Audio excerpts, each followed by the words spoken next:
Boys, what's going on? Happy Friday. Hopefully you've kicked some serious ass this week. I wanted to check in with the 5-Minute Friday. If this is your first time watching a video, hey, Cole here, founder, lead follower of the SOM. I do want to start with my jar of awesome. Now, I'm not going to pull out every one of these sticky notes and read it to you, but I do want you to think about putting this into your life. And what it is that I have this on my dresser in my room with a sticky pad and a pen. And I'll write down just one or two things that I'm grateful for. It could be something silly. It could be like soap. It could be just a bath. Bath, getting a kiss from Ashley, to riding bikes with my son, riding bikes with my daughter. I mean, there's some good stuff in here, but what it does for me is it triggers in my mind like I have zero excuses. I'm not going to feel sorry for myself. Even if I'm left alone with my thoughts, I'm looking at this saying, wow, how I am blessed. Even if everything was stripped away from me, my house, my bank accounts, my cars, I know that right here it's full of just complete gold, and that's what the jar of awesome is. You can call it whatever you want. I mean, you think about that. I mean, think about someone that was a prisoner of war in Vietnam and other wars. Think about the Holocaust. Think about people in concentration camps in Auschwitz. I mean, this is what they pretty much went to every time, and they didn't have a jar. They probably had something. Well, it was all up here, or maybe something that in the physical realm, like if they got a piece of bread, that was something that they would express gratitude. Gratitude's a big deal for me. So let's just jump right into it, since I want to keep this short. One thing that I see a ton, and I coach and mentor a lot of guys in the SOM, is self-sabotage. I mean, this isn't a new topic by any stretch. I'm sure you've dealt with it. I've dealt with it. Or the feedback loop from hell, that's what it's also called. It honestly is the number one hidden killer of a man is his old self. So what I see a ton is a guy comes through our program, through the SOM, whether it's one of the classes, right? He experiences this tremendous amount of growth. And then all of a sudden he feels that he's arrived.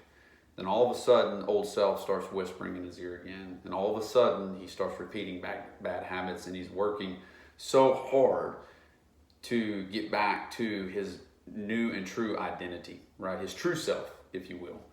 That's the number one thing I see where men fail, and then it becomes a spiral. They don't know how to get it back. They lack consistency. Self-destruction is why men honestly implode within their family. It is. So what can you do about it? Like, what if you're in that state? And I deal with different guys. I've got guys that are rock solid, consistent. They just want to stay grounded, right? We all deal with something, so you're a fucking liar if you think that you're going to be able to tell me that you've never dealt with overwhelm, anxiety, or anything else, depression, etc. Everybody deals with something in their own way, all right? But if you're on fire, being grounded and having a set point is so important. Then you've got guys that are seeking a new identity. I'm always seeking a new identity. I call it the chase, right? I'm not looking to conquer an Ironman. I'm looking to see who I become out of it. Is what I see in my mind. For guys that begin in the SOM, they're looking to develop a new identity. It's either they're not just wanting to gain mental toughness, but they're wanting to develop themselves emotionally. They're wanting to connect with their wife. They're wanting to develop profits in their business, become a leader. So they see themselves as a new and improved man. Right? And then you've got the guys where they just constantly fall short, and they feel growth, they sabotage themselves only to get themselves back to where they were. It's a habitual cycle, right? It's like I start here, I grow, something happens like a stimulus, and I go back to square one, to go back to 2, then to 3, back to 2, and so on and so forth. If I had something I'd draw, I would. So how do you avoid that? How do you avoid self-destruction? How do you avoid sabotage? For one, you're going to have to acknowledge the drift. There are things in your life, there are things in men's lives that create a stimulus that create this, right? It could be that the sun and it's getting warmer, so cocktails on the deck sound great, and then all of a sudden you look up and it's every night, right? So identifying that ahead of time and acknowledging that you're in this drift is very, very important. The next step that I always take when I can feel that old self wanting to creep back in is I acknowledge it. That's why you see me wear these rubber bands. I acknowledge it. It could be my self-talk. It could be like, hey, let's think about doing Adderall again. Let's think about doing cocaine again. Those are things that I have struggled with in the past. Let's go out and just burn the city down, and that would feel really good. You can just get one night call, right?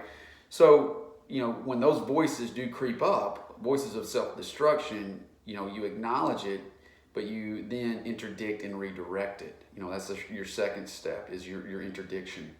Where you redirect it to is totally your choice, whether it's exercise, whether it's journaling, whether it's just having a frank conversation with your spouse. That's one thing that has helped me a ton, is telling Ashley, hey, right now I'm struggling with this, and my drug of choice right now is overwhelm, and I have to pull back on that when I feel like I'm getting overwhelmed.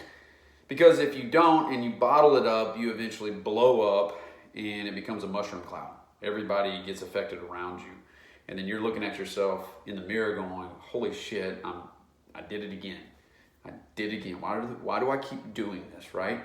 Until you make up your mind to operate in the present, accept it, redirect it, and then re-engage in a new identity, you're always going to constantly have that loop, okay? So, and then finally, you got to get tired of being tired of that life. Tired of being tired of that life. That's where I get really frustrated with guys, is that I've been there and then I made a decision not to go back there, right? You can do the same thing. You can do the same thing. So try that out for size. Just want to check in for this Friday. You're going to see me on Fridays. You'll see me on Mondays. Forward this stuff. Subscribe to our YouTube channel, please. And like us on Facebook, Instagram, whatever the hell else is out there. More importantly, man, just live a life of purpose and put a dent in the freaking universe. Aru.